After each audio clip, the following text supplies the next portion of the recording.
All right, steps to a solid day continued. If you notice, I did take a little time off from making a video. I wanted to take a moment to kind of practice what I preached, and I wanted to live out a solid day, and take my own advice first before I continue on. And I'm still buzzing about yesterday. We had a great day at Cove Construction. We had a chance to meet with a bunch of property managers all in one room and do a presentation, and all members of the crew were there, and we actually drove up there together. And during that time, I felt the butterflies, I felt the pressure starting to bubble up, and obviously the foundation, like, I want to do my best, and I want Cove Construction to shine through and be able to display our passion for what we do. And about the time we hit the parking lot, I realized it hit me like a brick. Like, wait a minute, all of this nervous energy and anxiety, I'm about to flip it on its head and just be grateful that I'm in an opportunity where I can brag about my best friend. And that's exactly how I started the presentation, telling him that. And you could tell the room kind of settled and the ears were open to be able to listen. And I'm hopeful that we make some good connections there. But that was another thing going into that meeting, was walking in really had nothing to lose, only a lot to gain. The pressure looking out at the audience of, like, are these guys even listening? Do they care? Do they like me? All of that was squashed with, hey, you know what, I'm just going to do my best and let the cards fall where they fall. And that was a really, really neat PowerPoint presentation. And recording these videos and speaking from the hip and being prepared for these videos, I think really helped me out in that presentation feel more comfortable, because I'm feeling that interview pressure on the daily. So it's a lot like other things I'll talk about. It's a muscle, and you got to work that muscle in order to get it stronger. So it was a really cool day, and I'm so thankful. On the steps continued video, the one thing I want to mention is the prepared aspect of it. I feel like there's only so much that we can humanly do to prepare, and a lot of times we get all the way to that step and then we forget to trust God. We're wrestling with whether it's going to happen or it's not. And that's not our burden to carry. Our burden to carry is to do our absolute best. And I think that is definitely coming up more in my walk each day. Of I'm just going to put all my effort into what I'm doing currently. I'm going to try to be where my feet are. That was something that I learned back in sales. Sometimes you can be in one place, but you're thinking about another, and it's okay to kind of use that as motivation or rewarding, but also kind of being in that scenario of wishing that you were somewhere else when you're at one location, that can be the root of your burnout. One thing I'm very thankful for, but it was a little aggravating when I was growing up. My dad he instilled in me, you've got to work before you play. And I noticed there were often times where I would try to put the reward in front of the work. I would not be incentivizing myself correctly, and I would be trying to shortcut it and get to the goods, when really I know that if I put the work in first, that reward, that play at the end, will actually taste even sweeter. That time will be even better. I'll actually be able to find a point to relax and take a load off and take a deep breath, because I know I did a job well done. I know I punched the list, to a 100% of everything is complete. And I feel like that's where, a lot of that being able to relax comes from, is knowing that all of the boxes are checked and there's nothing underlying just hanging out there, causing your brain some turmoil. I'm gonna go ahead and bring this up. Lying. There's lying and half-truths and fibbing and all of these things that just get in our way of who we actually are and who we're destined to be. It shook me when I learned this the first time, that a lie is something that you always have to remember, versus a truth comes naturally.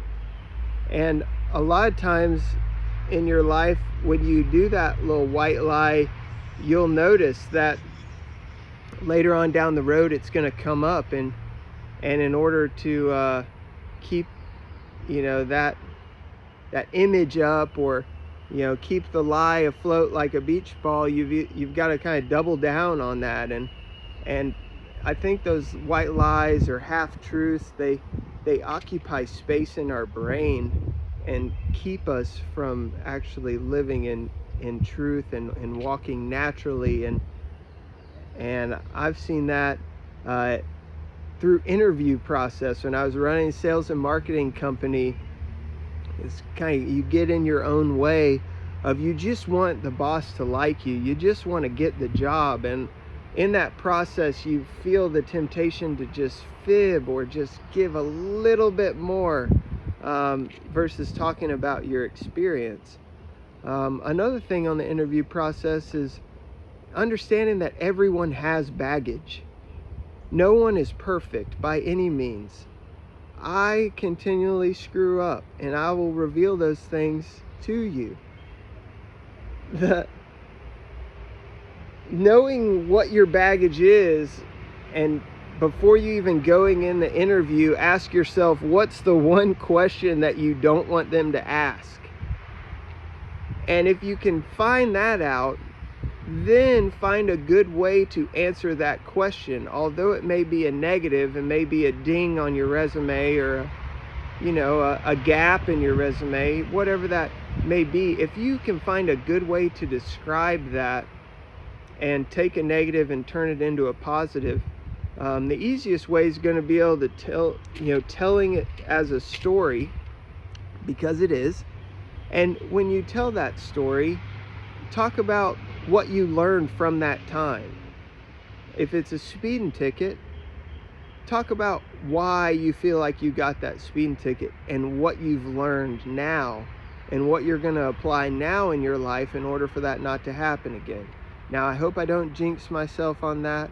I'm going to try to abide by the speed laws, especially on my way home today, as wouldn't you know it, today would be the day. But anyways, when you get down to the truth, and I am who I am, and then don't stop there.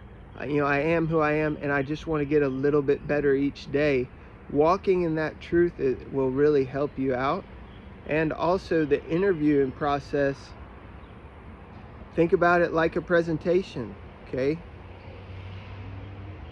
You don't have anything to lose by submitting your application. You don't have anything to lose by going on that first round interview or that second round interview. You only have something to gain. And you want to start that on a foundational level of where you can see eye to eye with your boss. He knows you're a human being, and you're going to be real with him throughout. A lot of times with technology, it's so easy to just shoot a text saying, hey, I'm sick, or I'm going to be late, or shoot a text trying to play hooky, versus just being real with your boss or your superior. Starting on that foundational level, and I'll talk more about 3-6 months job, year, 2 years into a job later on. But just try to start on that foundational level. And You know, if you're at a point where you're kind of experiencing turmoil in your current job, try to pinpoint those issues where there may not be clarity between you and your superior, and try to address it, and find a time to go in a quiet room and talk to your superior in a real way of, I'm not going to sugarcoat this. I'm not going to say it to hurt your feelings. It's just how I'm feeling. And a lot of times when I was running that business, I would have those urges of like, I should really tell them how I'm feeling. And a lot of times I would hold back and wouldn't have the courage to say it. And then wouldn't you know, it's like a snowball effect that just continues to pour on. I've doubled the time on this video. Didn't expect to do that, but I feel like there's a lot of things to hash out, especially with an interview.